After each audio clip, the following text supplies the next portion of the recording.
آپ نے انتہائی مشکل اور نامساعد حالات میں پاکستان کی ایکسپورٹس کو برقرار رکھا، بلکہ اس میں اضافہ کیا۔ آج میں انڈسٹری کے لیے ٹیرف ہے، اس میں 4 روپے 4 پیسے کمی کا اور اعلان۔ میرا اگر بس چلے تو میں اس کو 10 روپے اور کم کروں۔ ٹیم پاکستان جو کر رہی ہے، میں سمجھتا ہوں کہ میں یہ سب لائق تحسین ہے۔ صنعتوں کے لیے بجلی ٹیرف میں 4 روپے 4 پیسے کمی، ایکسپورٹرز کے لیے برآمدی قرض پر سود 3% کم کر دیا گیا، 7.5 سے کم ہو کر 4.5 ہو گیا۔ انڈسٹری کے لیے ویلنگ چارجز 9 روپے سے کم ہوں گے۔ تاجروں کو 2 سال کے لیے بلو پاسپورٹ بھی دینے کا اعلان۔ وزیر اعظم کا ایکسپورٹرز اور کاروباری شخصیات کے اعزاز میں تقریب سے خطاب، کہا بس چلے تو ٹیرف مزید 10 روپے کم کر دوں، لیکن ہاتھ بندھے ہیں۔ کنزیومر سے وصول ہونے والا ٹیکس جیب میں ڈالنا بڑا جرم ہے۔ حکومت کا بنیادی کردار خود کاروبار کرنا نہیں، بلکہ کاروباری سرگرمیوں کے لیے سازگار ماحول پیدا کرنا ہے۔ مہنگائی کی شرح سنگل ڈیجٹ میں ہے۔ ملک کو دیوالیہ ہونے سے بچانا ہمارے لیے بڑا چیلنج تھا۔ IMF سے معاہدے پر کئی لوگ پریشان ہوئے۔ شہباز شریف نے نمایاں کارکردگی پر تاجروں کو ایوارڈز بھی دیے۔ ہم ایک سٹیبل اکانومی بن چکے ہیں۔ انفلیشن جو ہے وہ سنگل ڈیجٹ میں، ہمارے جو ریزروز ہیں فارن ایکسچینج کے آلموسٹ ڈبل ہو چکے ہیں۔ میں بھی اور خاموشی کے ساتھ فیلڈ مارشل ہم کئی ممالک میں گئے اور ان سے کہا کہ IMF کا پروگرام ہے، یہ ہمارا ایکسٹرنل گیپ ہے، آپ اتنے بلین ڈالرز دے دیں، آپ اتنے بلین ڈالرز دے دیں۔ میں ان ممالک کا، ان دوست ممالک کا بے حد شکر گزار ہوں کہ جنہوں نے ہماری پذیرائی کی۔ اب آگے بڑھنا ہے، گروتھ کی طرف جانا ہے۔ معاشی ترقی میں مدد پر وزیر اعظم کی فیلڈ مارشل سید عاصم منیر کی تعریف۔ فیلڈ مارشل کی سپورٹ کے بغیر کئی مسائل حل نہ ہوتے۔ سیاسی اور عسکری قیادت میں تعاون سے ملکی ترقی کی راہیں کھلی۔ ایسا اتحاد جاری رہا تو بھارت کو غشی کے دورے پڑیں گے۔ تمام ادارے ایک پیج پر آ چکے۔ مارکہ حق میں پاکستان کی فتح کو بھارت کی آنے والی نسلیں یاد رکھیں گی۔ پاکستان کا دنیا میں نمایاں مقام بن چکا۔ عالمی دوروں کے دوران رویے تبدیل ہوتے دیکھے۔ مل کر پاکستان کو ترقی کی راہ پر گامزن کرنا ہوگا۔ سب سیاست کریں مگر یاد رکھیں، پاکستان ہوگا تو سیاست ہوگی۔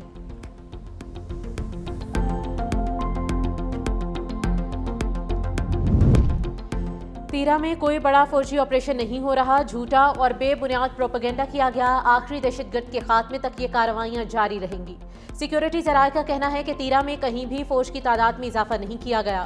موجودہ موسم بھی بڑے آپریشن کے لیے کسی طرح مناسب نہیں۔ دہشت گردوں اور جرائم پیشہ افراد کا گٹھ جوڑ بے نقاب ہو چکا۔ فوج اور عوام کے رشتے میں کوئی بیانیہ دراڑ نہیں ڈال سکتا۔ بلوچستان میں فتنہ الہندوستان ترقی کا دشمن ہے۔ بھارت پاکستان میں امن خراب کرنا چاہتا ہے۔ بھارت اگر دوبارہ کوشش کرے گا تو پہلے سے زیادہ منہ توڑ جواب دیں گے۔ بھارت افغانستان اور بلوچستان میں دہشت گردوں کو فنڈنگ کر رہا ہے۔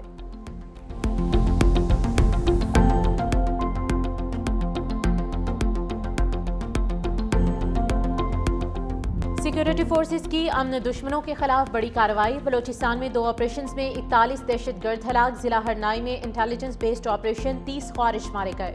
ہلاک خوارج سے اسلحہ اور دھماکہ خیز مواد برآمد۔ ISPR کے مطابق ضلع پنجگور میں 11 دہشت گرد ہلاک۔ بینک ڈکیتی کی لوٹی گئی رقم برآمد۔ رقم 15 دسمبر 2025 کو پنجگور میں ہونے والی بینک ڈکیتی کی تھی۔ علاقے میں مزید دہشت گردوں کی تلاش کے لیے کلیئرنس آپریشن جاری۔ صدر اور وزیر اعظم کا سیکیورٹی فورسز کو خراج تحسین۔ صدر نے کہا کہ کارروائیاں پاکستان میں امن و استحکام کو یقینی بنانے تک جاری رہیں گی۔ وزیر اعظم نے کہا کہ پوری قوم دہشت گردی کے خلاف جنگ میں افواج پاکستان کے ساتھ کھڑی ہے۔ ہم ملک سے ہر قسم کی دہشت گردی کے مکمل خاتمے کے لیے پرعزم ہیں۔ ادھر میاں والی میں CTD کی کارروائی میں 6 دہشت گرد مارے گئے۔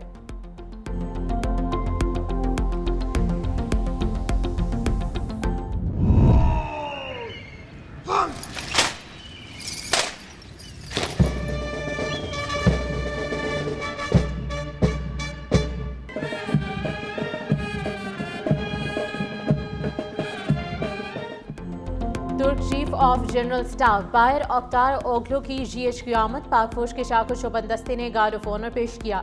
فیلڈ مارشل سید عاصم منیر اور ترک جنرل میں اہم ملاقات۔ پاکستان اور ترکیے کے درمیان دفاعی تعاون کے فروغ پر اتفاق۔ پاکستان ترکیے عسکری تعلقات مزید مضبوط بنانے کے عزم کا اعادہ۔ ترک چیف آف ڈیفنس فورسز کی وزیر دفاع خواجہ آصف سے بھی ملاقات۔ دفاعی اور سلامتی تعاون کے فروغ پر تبادلہ خیال۔ ترک چیف نے خطے میں امن کے لیے پاکستان کے کردار کو سراہا۔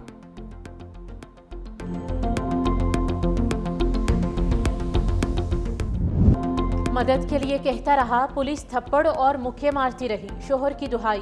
میڈیا سے گفتگو میں غلام مرتضیٰ نے کہا کہ ایس ایچ او نے تشدد کیا، دباؤ ڈالا کہ تسلیم کرو بیوی کو اغوا یا قتل کیا گیا ہے۔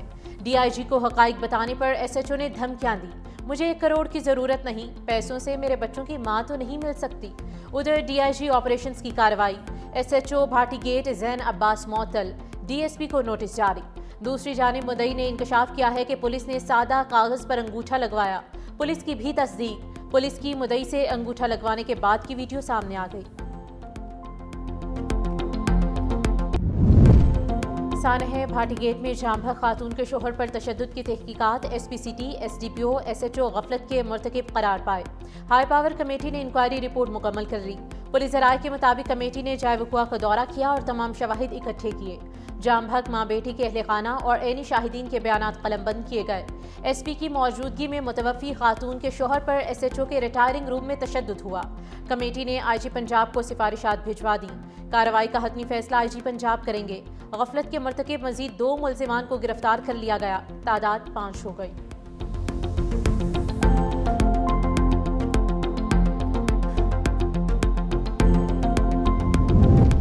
سانحہ گل پلازا، سندھ ہائی کورٹ نے صوبائی حکومت کے خط کا جواب دے دیا۔ لکھا، Pakistan Commission of Inquiry Act 2017 کے تحت حکومت خود انکوائری کرا سکتی ہے۔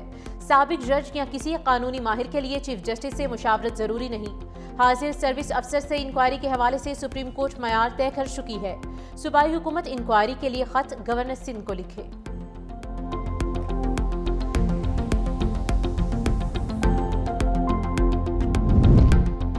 سانحہ گل پلازا مزید 30 لاشوں کی شناخت لواحقین کے سپرد۔ اب تک شناخت کی جانے والی کی تعداد 69 ہو چکی۔ 3 افراد کی باقیات کی تاحال شناخت ممکن نہیں ہو سکی۔ عمارت کو سیل کر دیا گیا۔ مخدوش حصے کی مسماری پر تاحال فیصلہ نہ ہو سکا۔ پولیس نے گل پلازا آتش زدگی کی ابتدائی رپورٹ عدالت میں جمع کرا دی۔ مقدمے میں مزید تفتیش کے ذمہ داروں کا تعین کیا جائے گا۔ عدالت نے رپورٹ کو کورٹ ریکارڈ کا حصہ بنا لیا۔ ایم کیو ایم پہلے دن سے کہہ رہی تھی عدالتی تحقیقات کرائیں۔ اپوزیشن لیڈر علی خورشیدی کی میڈیا سے گفتگو، کہا، ہم نے بنیادی نقطہ رکھا کہ آزادانہ انکوائری کرائیں، اللہ کرے آزادانہ غیر جانبدارانہ عدالتی تحقیقات ہوں۔ کراچی میں بنیادی ضروریات زندگی کا فقدان ہے، شہر کا نوحہ ہر فورم پر پیش کرتے آئے ہیں۔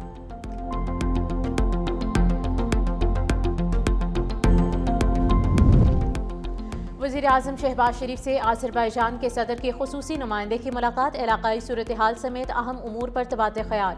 وزیراعظم کا باہمی دلچسپی کے شعبوں میں 2 طرفہ تعلقات کو مزید مستحکم کرنے کے عزم کا اعادہ۔ آذربائیجان کے صدر کی دانشمندانہ قیادت کی تعریف کی، کہا، $2 ارب سرمایہ کاری کے معاہدے کو حتمی شکل دینے کے قریب ہیں۔ وزیراعظم نے آذربائیجان کے صدر کو دورہ پاکستان کی دعوت دی۔ خصوصی نمائندے نے وزیراعظم کو صدر آذربائیجان کا نیک خواہشات کا پیغام پہنچایا۔ کارباغ جنگ کے دوران آذربائیجان کے ساتھ مضبوطی سے کھڑے ہونے پر پاکستان کا شکریہ ادا کیا۔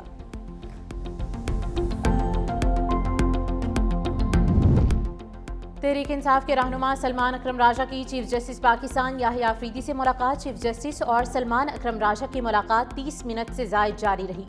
سلمان اکرم راجہ نے چیف جسٹس کو پی ٹی آئی کے تحفظات بارے آگاہ کیا۔ سلمان اکرم راجہ نے کہا کہ بانی پی ٹی آئی کی میڈیکل رپورٹ خاندان کو دینے کی یقین دہانی کرائی گئی۔ بانی پی ٹی آئی کا خاندان علاج کے بارے میں فیصلہ کرے گا۔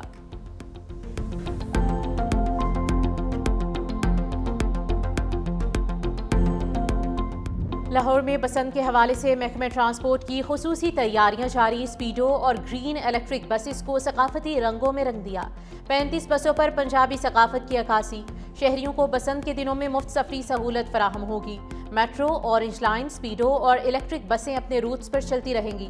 وزیر اعلیٰ پنجاب کی ہدایت پر فری ٹرانسپورٹ فراہم کی جائے گی۔ عوام سے بائک کی بجائے بس میں سفر کرنے کی اپیل۔ چھتوں پر بسنت بنانے کے لیے ضابط اخلاق جاری۔ ڈرون کیمروں اور ڈیجیٹل ٹیکنالوجی سے چھتوں کی مسلسل نگرانی کی جائے گی۔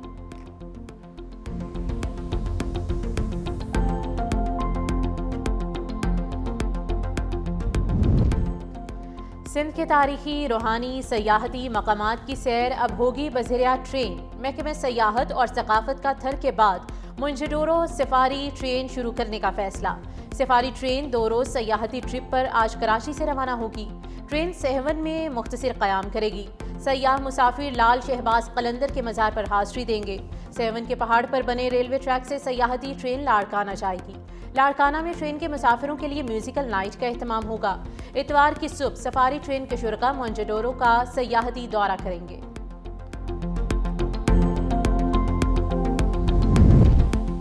ایران کی جانب بیڑا روانہ کیا، لیکن استعمال نہ کرنا بہتر ہوگا۔ امریکی صدر ڈونلڈ ٹرمپ کی صحافیوں سے گفتگو، کہا اس وقت ہمارے بہت سے بڑے اور طاقتور جہاز ایران کی طرف جا رہے ہیں، امید ہے ایران کے خلاف فوجی کارروائی کی ضرورت نہ پڑے۔ ایران کے ساتھ مزید بات چیت کا ارادہ ہے، پہلے بھی ایران سے بات چیت ہو چکی ہے اور آئندہ بھی ہوگی۔ چین کے ساتھ بڑھتے تجارتی تعلقات پر اتحادیوں کو محتاط رہنا ہوگا۔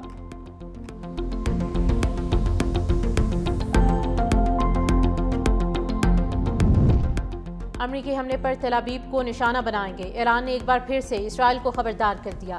ایرانی فوج کا کہنا ہے کہ امریکی اڈے ہمارے میزائلوں کی رینج میں ہیں، حملہ ہوا تو فیصلہ کن جواب دیں گے۔ ایرانی میڈیا کے مطابق ممکنہ حملے سے نمٹنے کے لیے فوجی منصوبے اور احکامات پہلے ہی جاری کر دیے گئے ہیں۔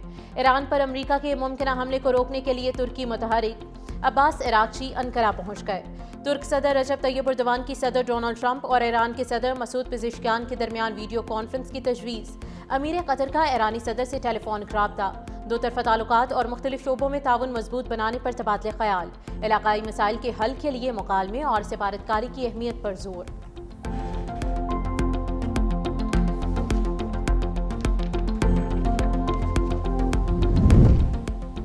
پیپلز بسوں کی مزید 500 بسوں کی خریداری کا آرڈر دے دیا ہے۔ کراچی کی ایک سڑک پر پیپلز بس چلے گی۔ سینئر وزیر ٹرانسپورٹ شرجیل انعام میمن کا سندھ اسمبلی سے خطاب، کہا موٹر وہیکل انسپیکشن کے ذریعے 56,200 گاڑیوں کو چالان کیا گیا، جرمانے کی مد میں 8 کروڑ روپے سے زیادہ جرمانہ وصول کیا گیا۔ کراچی میں 12 نئے مقامات پر ٹریفک سگنلز لگائے گئے۔ ایمبولینس کو ایمرجنسی نہیں تو سائرن نہیں چلانا چاہیے، گاڑیاں فٹنس معیار پر پورا نہ اتری تو ضبط کرتے ہیں۔